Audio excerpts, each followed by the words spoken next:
रत्नागिरी जिल्ह्यात गुहागरमध्ये दुपारपासून पाऊस बरसतोय। पावसामुळे शेतकऱ्यांची कामं खोळंबलेत, शिवाय बागा अंबाजदारांना देखील मोठा फटका बसलाय। हवामान विभागाकडून आज आणि उद्यासाठी जिल्ह्याला रेड अलर्ट जारी करण्यात आला आहे।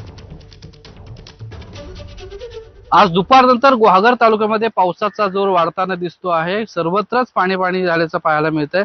माझ्या मागे तुम्ही पाहताय, मी सध्या आहे गुहागरमध्ये आणि आज सकाळपासून खरं तर पावसाची रिपरिप सुरू होती, मात्र दुपारनंतर पावसाने जोर धरलाय आणि त्याचा परिणाम सर्वत्रच जे शेती आहे त्या शेतीमध्ये पाणी झाल्याचं पाहायला मिळत आहे आणि त्यामुळे शेतकऱ्यांच्या कामावरती देखील मोठा परिणाम झाल्याचं पाहायला मिळत आहे। कारण खरं तर कोकणात अजून पेरणीला सुरुवात झालेली नाही आणि असं असताना गेले 2 ते 3 दिवसापासून कोकणात सर्वत्र मुसळधार पाऊस पडतो आहे। दुपारपासून खरं तर अतिशय मुसळधार पाऊस पडत असल्याचं पाहायला मिळत आहे।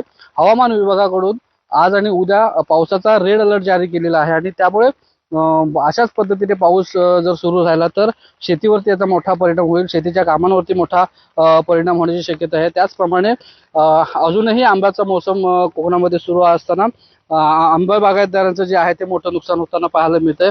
एकूणच जर पाहिलं तर गुहागर समुद्र किनारपट्टीवरती वाऱ्याचा जो जोर आहे तो वाढल्यामुळे समुद्र खवळल्याचं पाहायला मिळतं आणि या संपूर्ण पार्श्वभूमीवरती प्रशासनाकडून नागरिकांना सतर्कतेचं आवाहन करण्यात आलेलं आहे।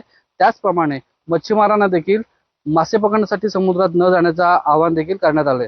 स्वप्नील घाग, एबीपी माझा, गुहागर, रत्नागिरी।